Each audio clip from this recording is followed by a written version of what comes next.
Hola, ¿qué tal? Muy buenas noches y bienvenidos un día más al debate de Televigo. En esta ocasión vamos a hablar sobre la situación económica, esta crisis que tenemos encima y que no somos capaces de sacárnosla. Vamos a hablar en concreto de cómo nos está afectando a la ciudad de Vigo, aunque también hablaremos en términos generales. Para hablar de todo esto hoy tengo aquí conmigo a Jorge Gurriarán, catedrático de Organización de Empresas. Muy buenas noches. Hola, buenas noches. A Rubén López, empresario. Muy buenas noches, Rubén. A Rubén Pérez, coordinador de Esquerda Unida en Vigo. Muy buenas noches. Y a Pedro Larrauri, que es coordinador de UPyD, también aquí en Vigo. Muy buenas noches. Bueno, pues la palabra es vuestra. ¿Quién quiere empezar? Así me gustan los partidos, vamos a llamar minoritarios, que son los que tienen que funcionar en este momento. Sí, pero son por otro lado, son los que ahora en estos momentos están empezando a coger carrerilla. En todos los sitios, porque además los mayoritarios están fracasando rotundamente.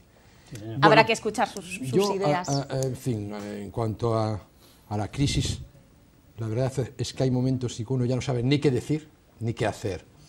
Pero la crisis, sin teorizar mucho, tiene tres niveles muy claros. Un nivel, digo en este momento, sin ir a la historia, un nivel es una cosa europeo. Que cambia día a día. No, digo un nivel europeo, que es que la Unión Europea está en crisis. Y lo que es la Unión Monetaria lo está desde su creación. Se creó una Unión Monetaria de papel, aunque también el euro es una moneda, pero de papel. ¿Por qué de papel? Porque una Unión Monetaria no funciona si no existen instrumentos que permitan regular aspectos fiscales, aspectos económicos, aspectos financieros. Y en este momento el Banco Central Europeo, que en sus competencias más importantes es el relevo de todos los bancos centrales de los países miembros, no puede cumplir, por la norma que lo regula, prácticamente casi ninguna de las medidas que en su día cumplían todos los bancos centrales. Dicho en otras palabras, existe en este momento un problema muy serio, y es que la Unión Europea quiere hacer en muy poco tiempo lo que no hizo en muchos años, y la Unión Monetaria va con una lentitud enorme. Consecuencia de eso, tenemos una crisis a nivel nacional, que tiene muchos componentes, una crisis múltiple, en donde el origen fundamental, como todas las crisis, es la convicción de que tienen las personas de que los precios crecen eternamente, y eso no sucede nunca, y así fueron todas las crisis. Y en ese sentido, bueno, aquí, aparte de la crisis financiera internacional, se sumó la crisis de la burbuja inmobiliaria.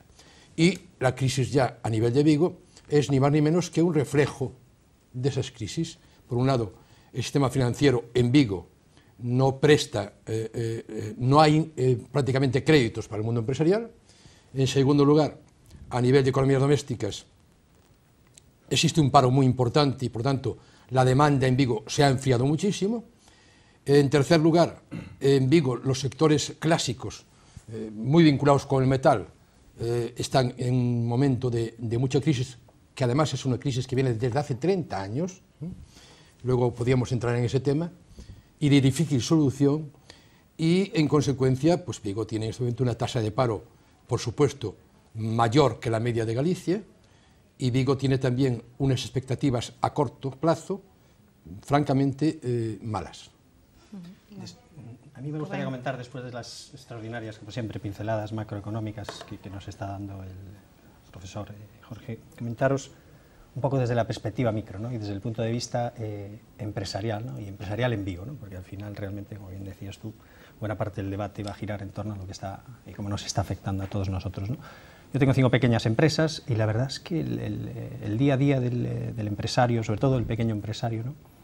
Toda esta situación te hace replantearte dos cosas. Una, un modelo absolutamente obsoleto el que teníamos hasta ahora, es decir, se está replanteando un cambio en las reglas del juego.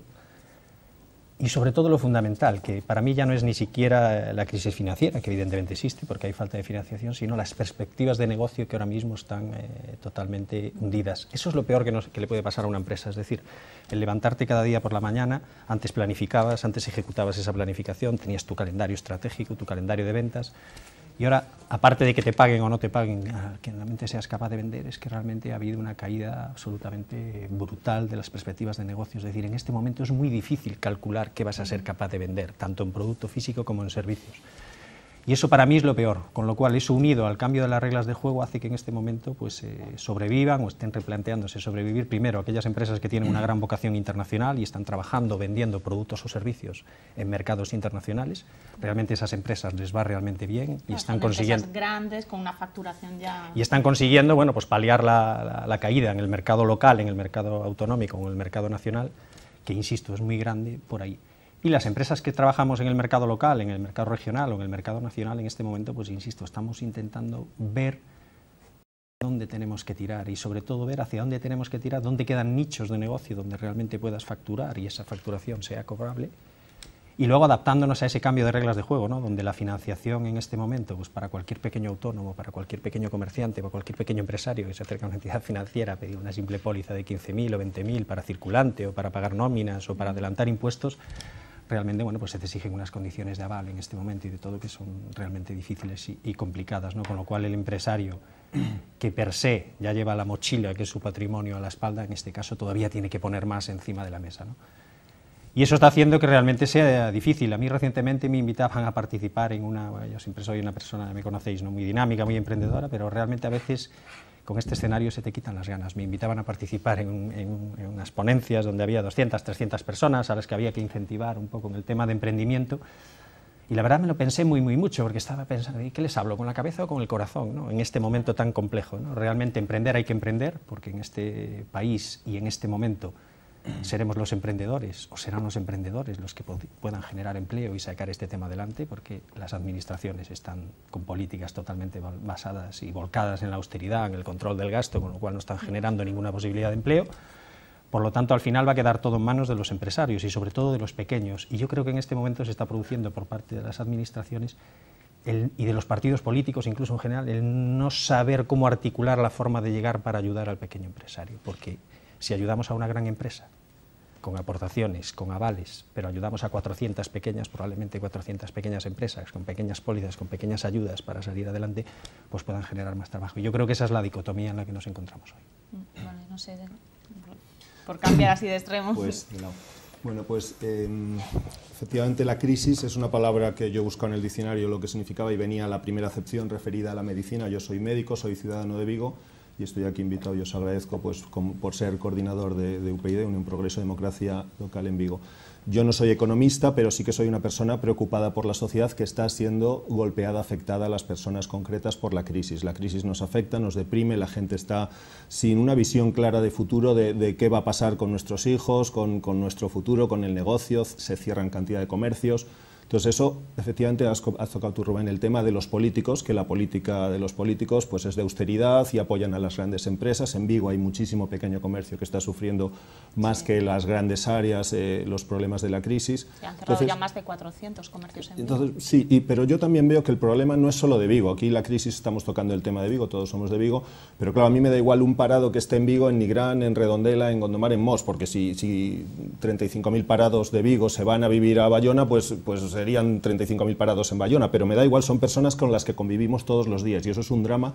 Pero claro, los que gobiernan esta sociedad, los que podrían facilitar, además de los empresarios, por supuesto, que son los que crean puestos de trabajo, la iniciativa privada, el movimiento que saca esta política de austeridad que nos frena, pero los políticos son los que deberían regular unas condiciones para que la empresa salga adelante, para que las condiciones laborales sean dignas, para que haya entusiasmo, para que haya educación. Y yo creo que esta crisis que estamos padeciendo en España, más que en otros países, quizá en otros no, a lo mejor en Grecia peor y tal, pero bueno, en España, que estábamos bastante bien saliendo de la crisis con la democracia, después de años de dictadura, pues nos hemos encontrado con que, mi impresión, los políticos, los dos grandes partidos políticos, nos han llevado a una crisis. ¿Por qué? Porque han apoyado a las grandes empresas financieras. Tú tocabas las pequeñas empresas, ¿no?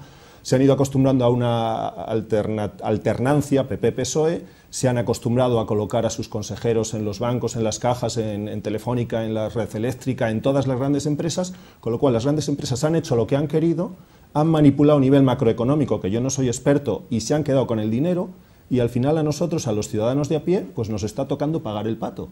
Entonces, o cambiamos a los políticos que hay, que han llevado a la situación social a este lugar, o vamos mal. Yo me he metido en política hace 2 años precisamente por esto, porque digo, es que si seguimos, si nos llevan a donde quieren, nos siguen robando, nos siguen engañando, nos siguen mintiendo, cada vez estamos peor, pues ¿a dónde vamos a ir? Hay que quitar a todos esos políticos. Claro, las soluciones son o una revolución y cambiar todo esto, o una revolución pacífica a través de las urnas. Por eso yo estoy en un partido que aspiramos a cambiar. Nuestro partido ha puesto 350 enmiendas a la reforma laboral de Rajoy, que nos parece que Rajoy tiene buena voluntad y algunos hasta confiaban que al llegar él iba a mejorar las cosas, que ahora siempre se escuda en lo mal que estaba todo, que no lo sabía. Pero realmente él ha aplicado un tratamiento y no está dando resultado. Llevamos ya más de 6 meses, 7 meses desde las elecciones hoy y estamos viendo que esto va de mal en peor. Por lo tanto, habrá que rectificar. Cuando un médico pone un tratamiento y ve que pasan 2 días y la fiebre aumenta, pues dice, este tratamiento no me vale. Entonces, bueno, los economistas tienen un problema, que cada uno tiene una teoría y los políticos también, pero realmente hay una serie de reformas que hay que hacer a nivel político que son las que van a favorecer que la crisis económica se remonte y que los españoles y los vigueses y todos podamos tener, además todos, y los europeos y todo el mundo podamos salir de esta crisis, porque es que si no, la verdad es que la cosa es una crisis bastante gorda. Yo no he vivido ninguna otra, pero la verdad es que nos preocupa a todos. Da la sensación de que quedaba mucho por hacer, ¿no? Que parecía que estábamos en la cima y ahora vemos que hacía falta una reforma política, que se está hablando mucho ahora de eso, una reforma financiera. Rubén. Home, nos que levamos tantos anos en crisis, aquilo que se falaba no franquismo, a pertinaz sequía, pois ahora a pertinaz crise. Eu creo que a maior parte dos traballadores da xente da pesa estamos como moi acostumados á crise, non? Incluso empezamos a asumir, eu creo que Europa entera empeza a asumir determinadas cousas que baixo paraugas da crisis se tolera como é a destrucción do estado de bienestar. Eu creo que o que demostrou estes anos é que non é unha crise estrutural, é unha crise final do capitalismo. De feito, o que pasou outro día en Grecia amosa un pouco o que está pasando. Primeiro, é unha crise política tamén. O vello modelo herdado do final da Segunda Guerra Mundial, de 2 partidos que se van alternando na sucesión de poder, pois acaba de darse ese sorpaso que sempre se falaba en Grecia, e incluso, a pesar de que ese partido, que é o Partido Irmán de Izquierda Unida en Grecia, non goberna, pois iso que son os mercados non se apaciguan, ao contrario, siguen, a pesar de que gañan eses partidos que provocaron a crisis en Grecia, sobre todo coas políticas brutais dos anos 90, pois parece que os mercados non se apaciguan, non? Eu creo que aquí tamén hai unha crise dun modelo de construción europea, non un modelo de Europa en sí. Europa é sí unha arela histórica dos povos de Europa, pero sí que é o fracaso de Maastricht. Aquí temos que poñer responsabilidades en riba da mesa. Cando se artellou no ano 92, a partir do ano 92-94, toda esa política que se marcaba dende Maastricht, pois os grandes partidos aplaudiron coas orellas, non? Ese modelo de construción que priorizaba pois eso que logo se coñeceu como mercados ou que se coñeceu como mercado financiero, non? E esa crise, a pesar de que é mundial ou que é europea, no Estado español ten unhas connotacións moi claras. Nos apostamos por un modelo que para nada creador de riqueza e creador de emprego que o modelo da construción. O modelo especulativo que a partir do ano 98 se abre neste país coa reforma da lei do suelo, pois significa que casi 2 millóns de cidadáns deixan os centros escolares, deixan outro tipo de actividades e entran nesa gran bolsa de mercado de emprego que foi a construción, non? Co tempo, obviamente, pois, nos fixemos a nivel local, sumar as vivendas que están planteadas nos plans xerais dos 24 concellos que van a facer a área metropolitana e dá 2 veces máis de habitantes hai nesa propia área, non? E a pesar de que esa crise no Estado español ten unhas connotacións moi concretas, con avisos históricos. Nos tivemos avisos económicos, os economistas o decían, tivemos avisos económicos do que estaba pasando neste país. 24% de equivalencia do PIB en fraude fiscal, un 10% de déficit exterior, o país máis de toda a OCDE que máis déficit exterior tiñamos xa uns indicadores que decían que a economía española nos anos eses de bonanza pois era unha economía con pés de barro, non?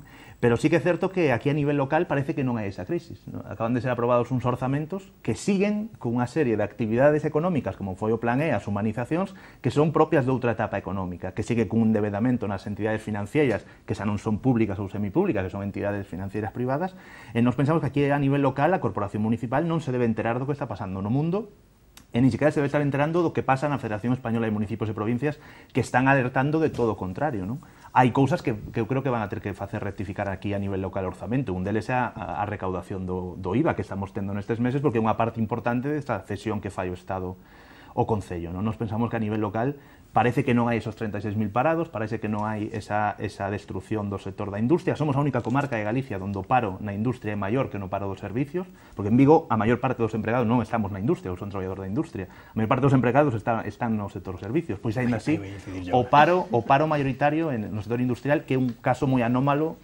nos datos de maio. En toda Galicia, Es en toda Galicia. En Vigo é a única que parece ser que a industria ten un nivel de paro nos datos de maio deste ano que supera por primeira vez o paro de industria do sector industrial supera o do sector servicios. Algo pasa nesta cidade que parece ser que non se reflexa nos orzamentos municipais. Volviendo al tema que comenta Rubén, y al inicio un poco de qué pasa y sobre todo cómo nos está afectando en Vigo. Efectivamente coincido plenamente, una de mis empresas trabaja en el sector comercio, como sabéis, por lo tanto también tengo el pulso un poco de lo que es el comercio de calle y realmente, claro, con 36.000 personas efectivamente en la calle, todo lo que es el sector comercio está en este momento pasando un momento extraordinariamente complicado. Pero volviendo a la génesis un poco de lo que puede pasar también un poco en la ciudad de Vigo, y seguramente Jorge lo explicará mejor probablemente después. La cuestión es que nuestra economía no está muy diversificada y está muy, digamos, muy concentrada en sectores muy concretos, ¿no? Naval, automoción, que son sectores básicos, lógicamente, para nuestra economía y para la economía de Galicia.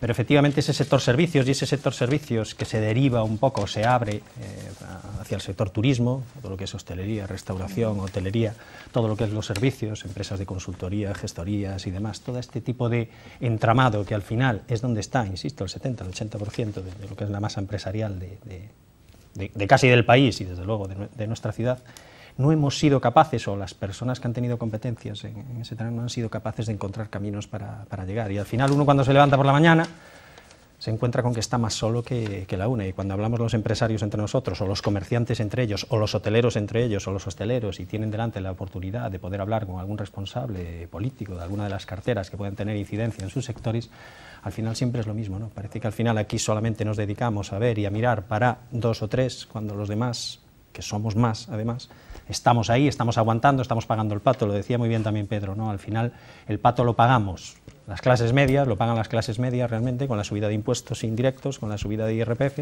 y lo pagan las empresas pequeñas y medianas al final, que son las que constantemente además estamos haciendo los esfuerzos para sacar un poco todo esto adelante. Como ¿no? con los partidos políticos, ¿no? Se mueven entre los mayoritarios, igual que en las empresas entre las grandes. Claro, al final entre las grandes también se protegen entre ellas, lógicamente. Los demás que son minoritarios, y al final hay una cosa también que es muy importante, las empresas grandes tienen una capacidad de generar ruido, y esto es ruido mediático, me refiero, que realmente los pequeños no tenemos, con lo cual también tienen unos altavoces más grandes. No solamente los empresarios, sino los sindicatos se han polarizado generalmente en los sectores en donde tienen más masa social y en consecuencia sus reivindicaciones ignoran en general a la pequeña empresa donde le es muy difícil influir a nivel de masa social, ¿no? En ese sentido parece como que solamente existen pues eso, 2 o 3 sectores y el resto no existe. No, no es así. En el caso de Vigo tenemos un problema especial y es que Vigo descansa esencialmente en la construcción, la automoción y el naval, que no es tanto como la gente se cree, pero descansa a nivel sobre todo de empleo en esos sectores, o descansaba. Vigo tenía en el año 2005, o sea, antes de la crisis, su economía suponía un valor añadido bruto alrededor del 30% del valor añadido bruto del conjunto de Galicia, o sea, 10.000 millones de euros, en números redondos, 10.500 o algo así. Vigo, España, por ejemplo, empezando por arriba, con mucha suerte, el PIB de España, o el BAP de España, en el año 2020 será el mismo que en el año 2006, con mucha suerte. El empleo en España, y luego lo extrapolo para Vigo, el empleo en España, con las previsiones que ha hecho el Gobierno y que ha presentado la Unión Europea, más o menos en el año 2020 estará en un nivel de 4.200.000 parados, casi como paro estructural, que es el doble del que había antes, que eran 2 millones y pico. Todo esto lo que nos indica es que el modelo no funciona. Efectivamente, hay 2 componentes del modelo. Uno es la componente, vamos a decir, puramente política y de los poderes fácticos, y otro es el modelo puramente empresarial. En cuanto al modelo político, y ya me vuelvo a Vigo, la mayoría, hay muchos políticos, sin duda alguna, que son personas que son conscientes de su papel, de que son servidores públicos, y tienen que luchar, porque son al fin y al cabo unas personas en las cuales la población los contratamos, delegamos en ellos para que trabajen, igual que una comunidad de propietarios. Pero hay una cantidad enorme de políticos que no solamente no cumplen con su deber, sino que son cómplices de los problemas fundamentales de nuestra sociedad y que en parte tú enunciabas, Rubén, en el caso concreto de la economía sumergida. En España está hablando de entre 22 y 25%, ¿no? Entre el 22 y el 25% de la economía sumergida de España supone 250.000 millones de euros. 250.000 millones de euros. Si el fraude en Hacienda, si la persecución en Hacienda fuese mucho más al fraude que a los que declaran o que declaramos, es evidente que con un éxito pequeño, vamos a poner un éxito del 20%, estamos hablando de casi 50.000 millones de euros. Pero eso se lograría en 3-4 años. Entonces estamos hablando de que en un año 20.000. Y esto lo dicen no los economistas, sino los inspectores de Hacienda. Por otro lado, en el terreno de las facilidades que se toman para reducir gastos corrientes, se dice, no, hay que reducir en funcionarios, empleados públicos. Bueno, esto es un disparate porque resulta que aún no ha empezado a reducir el número de políticos. Entonces, tenemos un problema muy serio. Tenemos un problema de un Senado que no es una tontería. El Senado no ha funcionado nunca. Entonces, es un cementerio de elefantes. El Senado no tiene ningún sentido. Las diputaciones, sinceramente, hoy por hoy no tienen ningún sentido, con elecciones directas o indirectas. Los ayuntamientos, Portugal ha reducido a la mitad sus concejales. Galicia tiene más ayuntamientos que Portugal. Estamos hablando de 8.400 ayuntamientos en España. Luego hay, a nivel de las 17 autonomías, parlamentos, defensores del pueblo, tribunales superiores de justicia, etc. Estoy absolutamente convencido, haciendo unos números muy gordos, de que ahí obteníamos tranquilamente entre 5 y 7.000 millones de euros el primer año del ajuste.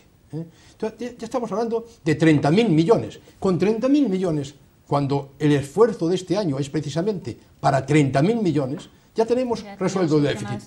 ¿Cuál es el problema? ¿Por qué no se hace eso? ¿Por qué no se hace eso? Primero porque no nos engañemos. En general, los poderes fácticos son poderes fácticos. Y los políticos han pactado, muchos políticos, con los poderes fácticos. La gran banca, las entidades financieras, etcétera, etcétera, son cómplices de la mayor especulación. Especular significa un crecimiento no basado en la economía real, significa un crecimiento basado en la economía de papel, o sea, que no se hace absolutamente nada. Yo pago la entrada de 5 pisos y vendo 4 y me sale gratis 1. O un promotor le recalifican el suelo y ya ha hecho el negocio del siglo. Ahí está el negocio. Eso no crea economía. Yo creo que hay soluciones, sinceramente hay soluciones. Por un lado, eso, que es una solución de tipo cultural, de formación, de respeto por parte de la sociedad al conocimiento, de respeto al trabajo bien hecho, al emprendimiento. Y en el caso de Galicia hay un problema muy serio, que es un problema de natalidad, un gravísimo problema para Galicia, no digo ya a medio plazo, sino a corto plazo. No es el caso de la provincia de Pontevedra, no es el caso de Vigo, pero es un grave problema. En Vigo precisamente la ciudad donde más niños... Sí, pero está envejeciendo la población también en Vigo, y el coste social crece. Hasta hace unos años la provincia de Pontevedra y Vigo en concreto era donde... Sí, pero en el plan estratégico que se hizo en Vigo en el año 2002 se demostró que en Vigo existía un umbral, o sea, personas en umbral de la pobreza, que ya quizás la mayor concentración de Galicia, en Vigo. Por otra parte, sectores clásicos como la automoción o como el naval, en mi opinión, tienen poco que ver con el valor añadido con sectores tan importantes como el agromar alimentario, es un sector fundamental para Vigo, con el sector de complementos dentro del textil-confección, no digamos en el sector de turismo, comercio, ocio, educación, salud, son de servicios muy importantes, logística y transporte. No se puede seguir jugando las organizaciones patronales y sindicales y las autoridades y los políticos siempre a hablar de lo mismo. No. La economía y la riqueza está precisamente en todos esos sectores que alguno sigue yendo bien y otros van francamente regular. Y los grandes sectores, repito, los grandes sectores como automoción y naval, uno es enormemente dependiente de las estrategias de un país como Francia, que ya veremos ahora con Hollande, y otro, el naval, sigue con el modelo de hace 30 años. En Vigo no se ha creado un tejido alrededor del naval, en Vigo lo que se hace es montar los elementos para barcos, pero en Galicia no se fabrica prácticamente nada de los inputs de un barco. Bueno, quizás, eu creo que hai un dato Gesta, que é o Sindicato de Técnicos de Facenda, que é un sindicato que nós, a pesar de ser un sindicato corporativo, traballamos moito con eles falando un dato, 3.000 novos inspectores de Facenda e a capacidade de que os técnicos de Facenda tiveran capacidade ejecutoria nas empresas deste país. É dicir, cando falo de empresa, é certo que a 80 e pico... E profesionales libres. Exacto, 87% das empresas deste país teñen menos de 9 traballadores. Pero que estamos nunhas tasas de fraude fiscal, sacaban un dato eles mesmos, poñendo só o fraude fiscal na media europea, que está en torno ao 10-11%, estaríamos falando de suficiente diñeiro para non facer ningún recorte social, ni siquiera ningún recorte institucional. Eu estou de acordo que hai que eliminar as diputacións, e sobre todo as diputacións non nos custan tanto, pero sí aos organismos forales. Os organismos forales son 15.000 millóns de euros ao ano, tamén certo porque les levan a parte de Facenda, pero sen tocar ningún tipo de armazón institucional, sen tocar liberados sindicales, sen tocar nada, somente con esa parte do fraude fiscal. Pero tamén é certo que o fraude fiscal é unha maneira de que funcione a economía. Hai moitas empresas que sen diñeiro negro non funcionan neste país. Moita pequena empresa que está moi acostumada a facer esa caixa B, con esa caixa B se pagan moitas nóminas, non? Facer eso aflorar a economía de Vigo, un exemplo, ademais, en sectores, por exemplo, do metal, donde sei que hai moitas nóminas que se complementan con sobres en negro. Eso é algo que sabemos todos os traballadores desta cidade, non? Pero sí que é certo que aquí temos un modelo, eu creo que pernicioso, que aquí no diseño da Unión Europea, nese diseño que se fixo en Maastricht, non se contaba nin que tiveramos carbón en Asturias, nin que fixéramos barcos en Vigo. Eso é unha estrutura recoñecida aparte moitas veces pola Comisión Europea, non? Se nós tiveramos un pouco máis de acerto a hora de facer as inversións, eu poño un exemplo, efectivamente, as inversións que se fixeran neste país para a construcción naval, puderamos ter centros tecnolóxicos donde diseñáramos nos, non eso de que diseñan en Holanda ou en Noruega e nos facemos as piezas e as ensamblamos. Hubo o sector do carbón, os miles e millóns que foron o sector do carbón que non acabaron pois, na mellora enerxética e sobre todo na sustitución da economía, que é o que están pedindo os mineros hoxe en día, non? Ter unha alternativa no momento que se pechen as minas, que será no 2018, porque parece ser que o goberno non recúa, non? E nos aquí en Vigo é certo que teñemos unha dependencia de determinados sectores, pero que tamén sectores que foron moi golosos para o sector empresarial. O sector naval foi un sector do que inversores que se chamaban naquel momento se levaron moitos millóns de euros e non se generou nin riqueza, nin siquiera moito menos I máis D máis I. Eu esta semana me sorprendía de que o presidente da patronal entre cun 10% nun asteleiro, que en teoría é un asteleiro que non ten carga de traballo, en teoría é un asteleiro que non está generando emprego. Por que un presidente da patronal mete un 10%? Pois eu creo que porque unha maniobra especulativa que se vai a facer con terrenos industriales, ou penso que esperen unha especie de saneamento público do asteleiro para volver a generar outra vez unha débeda de 80 ou de 90 millóns, non? Pero a Xunta ya ha dicho que... Eu creo que tamén é certo, os sindicatos, eu son delegado sindical do metal, creo que os sindicatos pensan só en empresas grandes, onde é máis fácil facer sindicalismo. Pero tamén penso que a patronal, non temos unha patronal que teña unha capacidade inversora ou que teña esa capacidade de entender o I máis D máis I que tanto se fala, pero cando ves as empresas españolas, a inversión de I máis D máis I, a primeira, creo que Telefónica, é moi por debaixo da media europea. En cambio, somos dos países da OCDE donde os beneficios empresariais foron maiores. Eso é un dato da OCDE. As medias de beneficio empresarial constante nos países da OCDE, España, entre o ano 2006 e 2010, sigue habendo márgenes moi grandes. Donde se foi? Non temos claro. Hai SICAP, hai especulación, hai evasión fiscal, hai moito diñeiro que está saindo deste país en sociedades de inversión, e nos pensamos que tamén a reforma fiscal teríamos que estar en riba da mesa para ese tipo de cousas, non? Non é algo que digamos o nós. Moitos países europeos falan xa da armonización fiscal e dunha maneira de controlar a evasión fiscal, porque neste país é unha cousa moi evidente. O sector naval, eu quero saber onde se foron os millóns que se generaron nos anos de bonanza económica. Dende logo, a economía productiva non. Esa é unha sensación. Yo no sé si...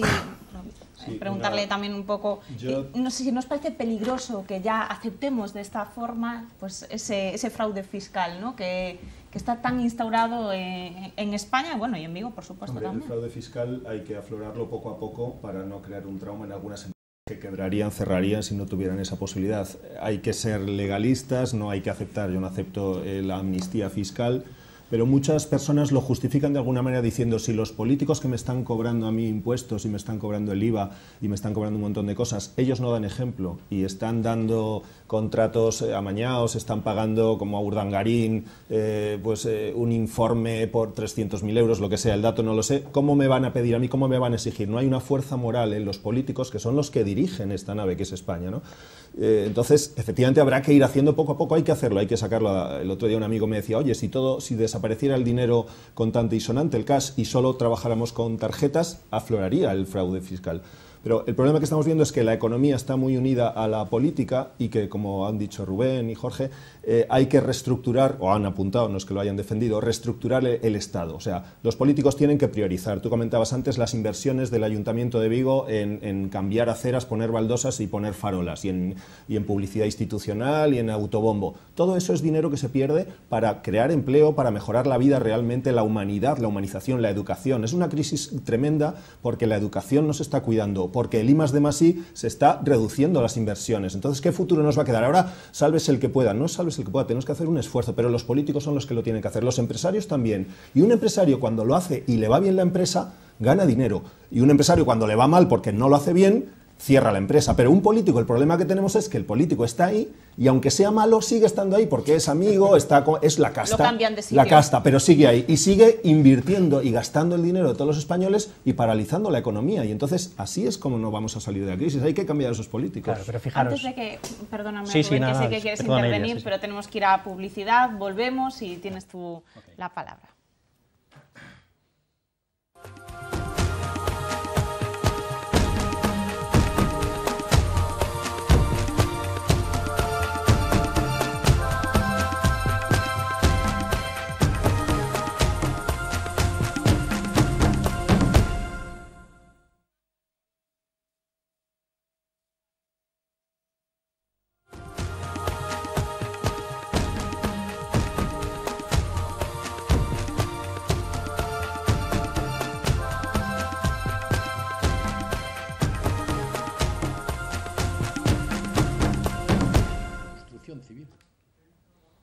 Pues retomamos el debate, habíamos dejado con la palabra en la boca a Rubén. Yo quería comentaros, fijaros, lo paradójico que es algunas de las cosas que ha visto uno a lo largo de estos últimos 4 años. ¿No?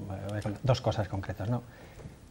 Las distintas administraciones han invertido aquí en Galicia casi 500 millones de euros en mejorar las 3 terminales aeroportuarias con unos dispendios absolutos, terminales gigantescas, aparcamientos gigantescos. Se han invertido 1.200 millones en 2 puertos exteriores a 10 kilómetros unos de otro en la provincia de La Coruña. Se están invirtiendo casi 450 millones de euros en la Ciudad de la Cultura. Sumada toda esa cantidad inyectada directamente a la economía de Galicia, repartida entre las distintas ciudades, apoyando sectores que en este momento lo necesitan, gentes que en sus casas no entra ni un euro de ingresos, sanidad, educación. O sea, imaginaros, están hablando de recortar y al final seguimos viviendo por encima de nuestras posibilidades, pero a día de hoy, porque todas esas obras están en marcha hoy, no estamos hablando de hace 17 años.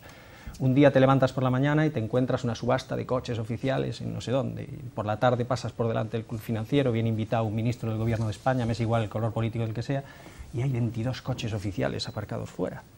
Y dices, Dios mío, pero si el ministro viene a comer con unos empresarios, ¿qué hacen aquí los otros 27 coches oficiales? No tienen otra cosa que hacer en todo el día, ¿no? Entonces, ves auténticas paradojas realmente, que al final ves que muchas de las cosas se quedan en meros gestos, absolutamente, y al final realmente hay que recortar, pero de donde se puede recortar, Jorge dio antes una receta para recortar a nivel estatal y conseguir 30 millones, ya tenemos aquí otra receta para conseguir en Galicia inyectar 30.000 millones para inyectar en la economía de Galicia y en los sectores necesitados de Galicia, todo eso. Entonces, al final, yo creo que todavía no nos hemos dado cuenta. Se ha dado cuenta el que realmente lleva, como digo yo, el patrimonio a la espalda, la mochila a la espalda, realmente, el que realmente llega a fin de mes y no tiene nada, o a mediados de mes y ya no tiene nada, ese sí se ha dado cuenta, y ese está intentando adaptarse a eso que comentaba anteriormente, que es el cambio de modelo. Pero hay otros que todavía viven así, como vivíamos antes. Hace 2 meses asistí a un espectáculo dantesco en un acto muy importante que hubo en esta ciudad, con varios políticos, cuya discusión era quién abría, quién cerraba, quién se sentaba y quién no se sentaba. Y yo les tuve que decir, en un país de 6 millones de parados, con las empresas languideciendo, vuestra única preocupación es quién abre y quién cierre. Asesores, jefe de gabinete, despacho de 120 metros cuadrados, coche oficial, y vuestra preocupación es quién abre y quién cierre. O sea, es que me siento avergonzado de escuchar esta conversación. Por supuesto, se callaron y fueron a hacer cada uno lo que tenía que hacer. Pero claro, todavía asistimos a eso, y esa es la realidad. Y digo, ¿cómo nos va a ir bien si al final, vuelvo a decir, estamos completamente solos? El empresario pequeño está solo, el autónomo está más solo que la una, las personas se sienten solas y al final aquí queda todo en manos de ¿quién? De los de siempre, lo decía antes, los lobbies que actúan perfectamente, se protegen unos a otros, y al final somos los que estamos sacando este país adelante, pues los de siempre. Y eso es algo que no puede ser. Y ese cambio de modelo necesitamos ya. No sé si con una revolución, como comentábamos anteriormente o no, pero en cualquier caso de alguna manera hay que ponerlo en valor. ¿No creéis, bueno, yo lo voy a poner, sí sé que es como algo como un poco etéreo puede ser, pero que todo esto, por lo que nos estaba comentando ahora también Jorge, que se fundamenta tampoco un poco en la educación que hemos recibido, en nuestra ética a la hora también de enfrentarnos a los asuntos, porque estamos hablando de los políticos, cómo se enfrentan, cómo no, si son austeros, si no lo son.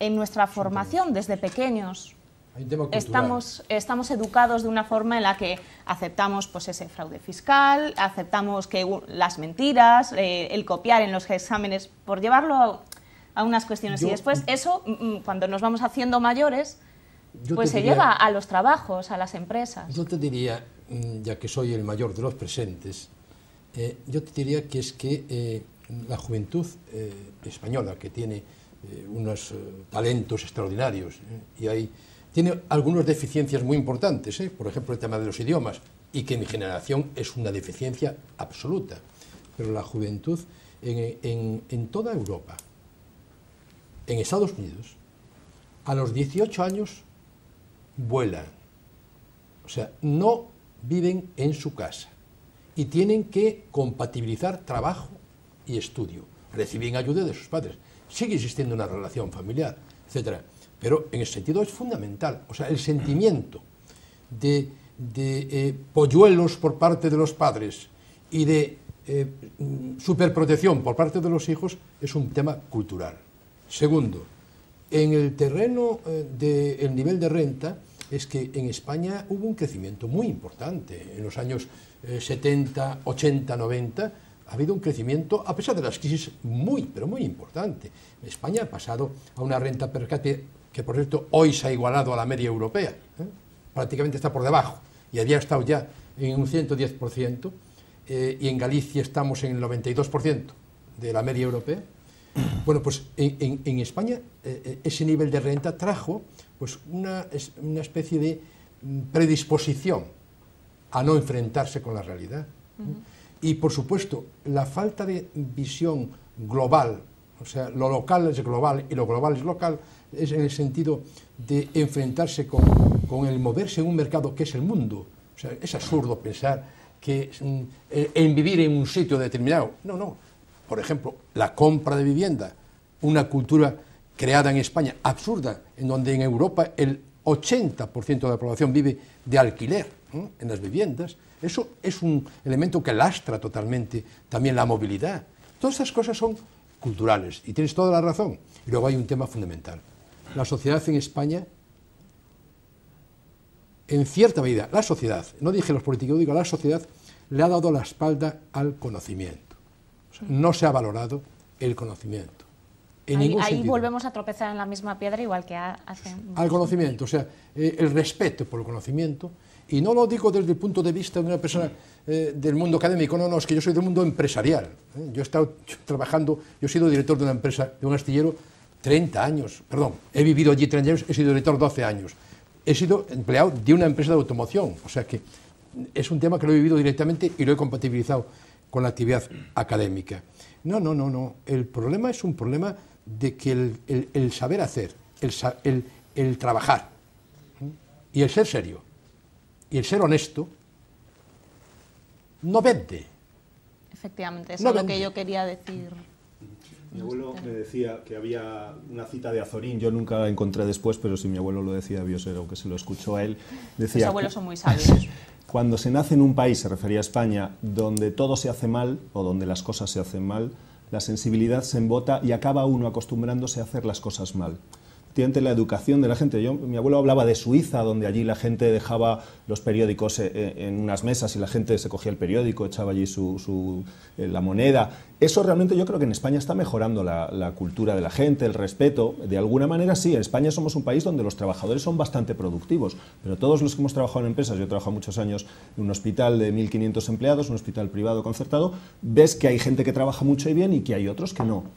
Esta crisis quizá tenga la ventaja, o alguien ha comentado, de que va a poner a la gente en su lugar. Los que realmente son buenos empresarios, buenos trabajadores, van a salir adelante. Y la gente que vive del cuento, que se escaquea, posiblemente se meta en un agujero que hay que ayudar a sacarlos, por supuesto, con formación. Hay que invertir muchísimo en formación profesional.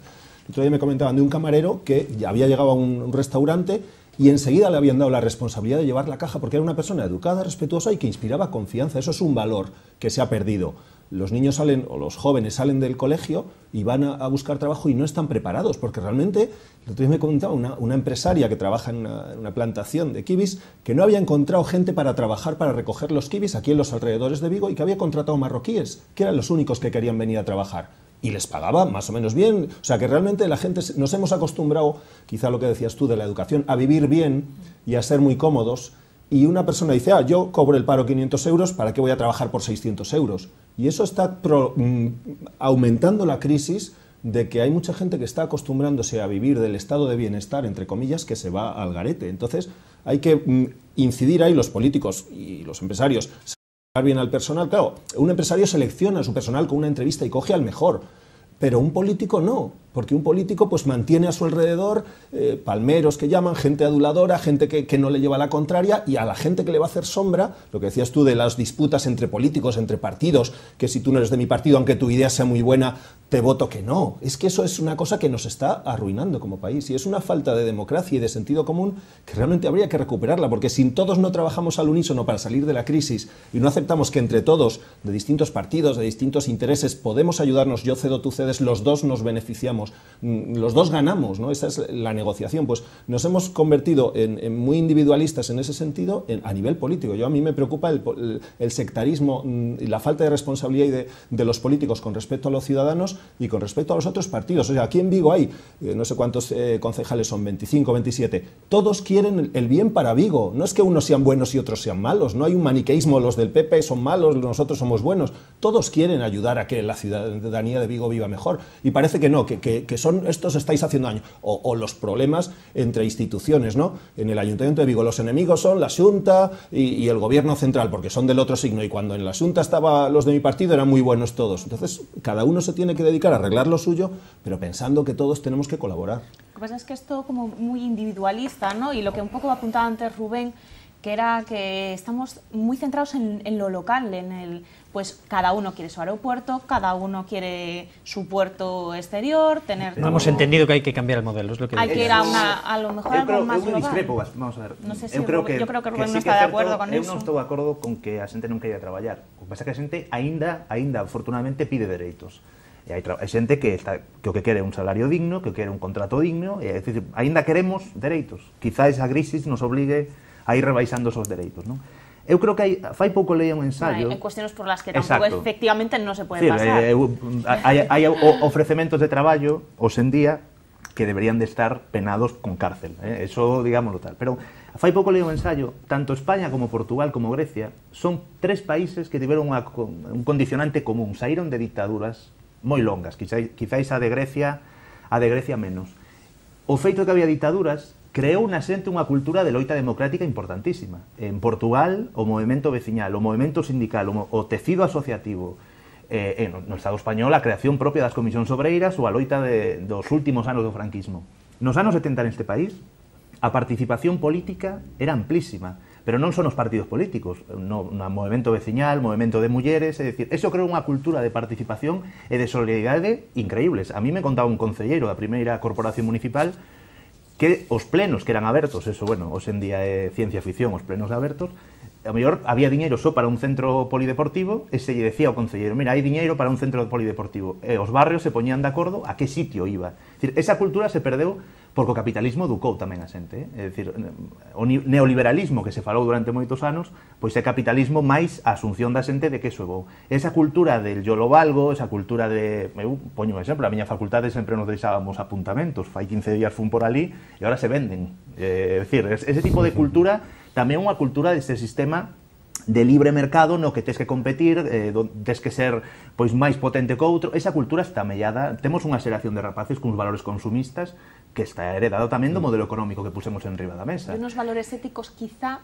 por debaixo. Sí, pero eu creo que a ética se gaña tamén no conflicto. É dicir, neste país saímos dunha posguerra moi brutal, no que tamén os povos eran moi atrasados, a xente tiña unha cultura moi atrasada, a xente foi ás cidades e adquiriu conciencia de pertencer a un colectivo nas cidades. O Pozo de Tío Raimundo, o barrio de Colla, o barrio de Teixo, un exemplo dese tipo de cultura, non?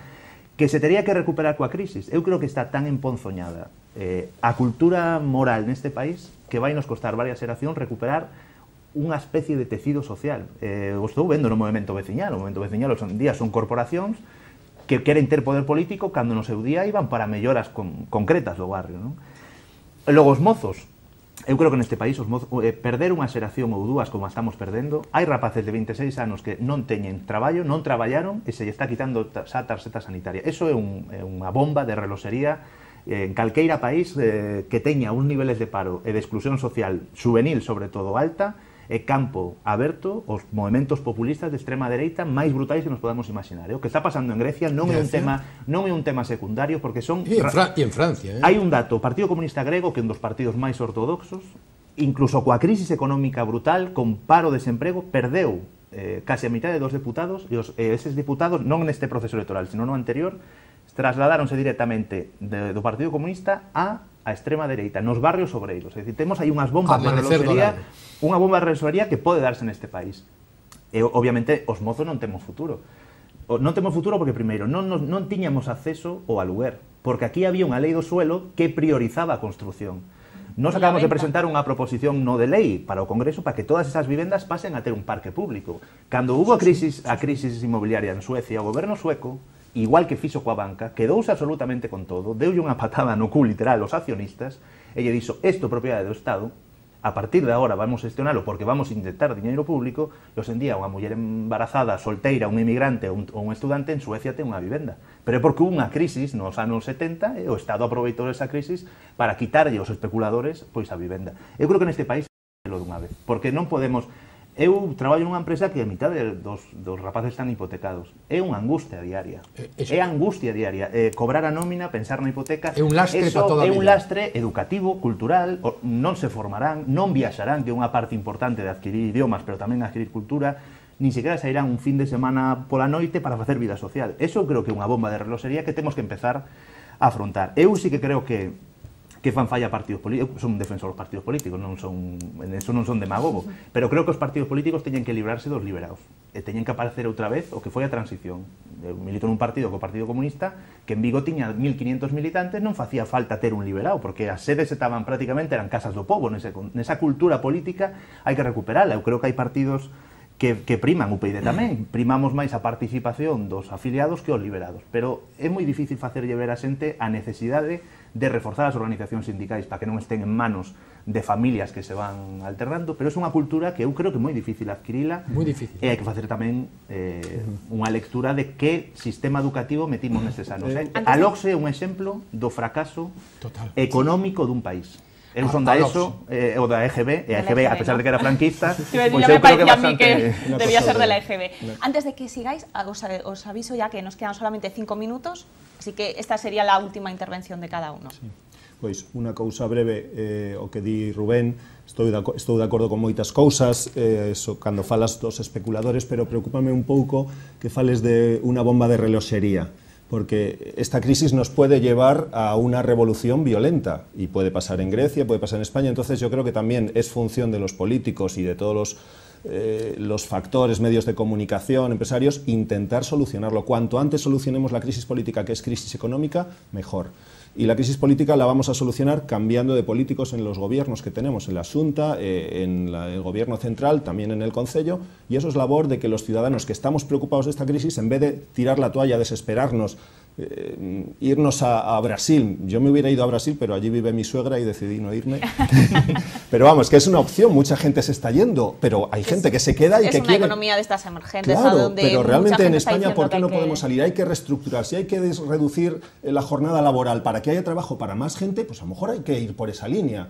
Y sobre todo el problema de los políticos, la reestructuración del Estado totalmente hipertrofiado que tenemos, con diputaciones, concellos de 200 habitantes, hay uno en Lugo, todo eso hay que acabar con eso, hay que acabar con los asesores puestos a dedo, con los chiringuitos. En Galicia hay cantidad de gente que no sale elegida de alcaldesa de una ciudad, y estoy pensando en una aquí cercana, y se va de presidenta del Consello. No es hablar mal de alguien, pero es que realmente no puede ser eso, que esté la gente cobrando dinero público por no hacer nada o por hacer cosas que tendrían que hacer técnicos profesionales funcionarios. Entonces los políticos tienen que ocupar su puesto, priorizar, y priorizar por el bien común, no por el bien de su partido. Si conseguimos eso, cambiar a políticos nuevos, a partidos políticos nuevos, y que entren los partidos minoritarios. Nosotros hemos pedido estos días una reforma de la ley electoral gallega para que se quite esa barrera que nos afecta a los partidos minoritarios del 5%, porque los partidos mayoritarios están instalados ahí, están aprovechándose de la situación y no dejan entrar a nadie. Y manejan los medios de comunicación y manejan las subvenciones a cambio de votos. Y eso es un problema que o salimos de esa vorágine de los políticos son percibidos por los ciudadanos como causa y factor preocupante y principal de esta crisis. Pues vamos a cambiar. ¿Por qué la gente sigue diciendo, yo soy del PP, yo soy del PSOE, y seguimos votando o siguen votando a los mismos? Yo he votado en mi vida pasada al PP y al PSOE y a otros partidos, pero realmente llegó un momento en que encontré una opción que puede ayudar a salir de la crisis, y yo creo que hace falta opciones como esta. Estaba en la manifestación este domingo de los grupos del 15M, Democracia Real Ya, han formado ya un partido político. Son nuevas opciones y la gente tiene que implicarse en política, porque si te quedas esperando a ver por dónde te caen, pues nos van a dar por todos lados. Entonces hay que moverse, y esta crisis necesita gente que saque ganas de que en vez de deprimirse, decir esto no tiene remedio, que luche, que no se resigne, ¿no? Sí, bueno, yo en este nivel casi de conclusiones, la estrategia para Vigo y su área metropolitana pasa forzosamente por evitar enfrentamientos, por evitar la megalomanía, por evitar el sectarismo y por evitar la demagogia. Esto es fundamental. ¿A nivel de quién? Y los localismos, ¿no? No, ya, por supuesto. ¿A nivel de quién? Primero, a nivel de la propia corporación local. Segundo, a nivel de la COE, o sea, las organizaciones patronales. Tercero, a nivel de los sindicatos. Y es que los elementos que he citado, que son claves, están fallando rotundamente en Vigo. Rotundamente en Vigo. Y en otras partes, pero ya que estamos hablando de Vigo, a nivel de conclusión. Segundo, decías tú antes lo de los principios éticos. Es que la crisis múltiple que está pasando Vigo y que está pasando España y que está pasando Galicia es una crisis cuyo sustrato es una crisis de valores. No cabe la menor duda, una falta de respeto total por el conocimiento, por el trabajo bien hecho, por todo lo que hemos dicho antes. Por tanto, yo propongo que el sentimiento de derechos, que efectivamente después de la dictadura es un sentimiento muy arraigado, etcétera, también tiene que ir acompañado de un sentimiento claro de deberes, que todo el mundo habla de derechos, pero casi nadie habla de deberes. Utilizando el ejemplo que antes has puesto, es verdad, hay ofertas de trabajo que son de escándalo, o sea, gente que le ofrecen trabajar pues de camarero solamente por las propinas. Esto, si las propinas fuesen obligatorias como en Estados Unidos, evidentemente valdría.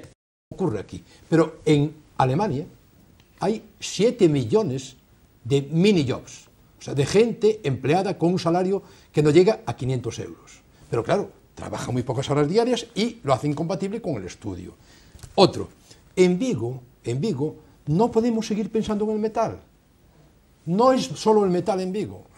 En Vigo hay sectores muy importantes, y el tema de turismo y de ocio, el tema de, incluso yendo al metal, el tema de bienes de equipo para energías alternativas, para la propia automoción, no depender totalmente, porque el negocio de Citroën, fundamentalmente el negocio es lo que le vende aquí. O sea, el negocio para Citroën de Vigo, la planta de Vigo es muy productiva porque la planta de Vigo compra a la planta central y decide la planta central los modelos. Jorge, estamos fuera de tiempo, sí, sí. Ya, por eso que brevemente.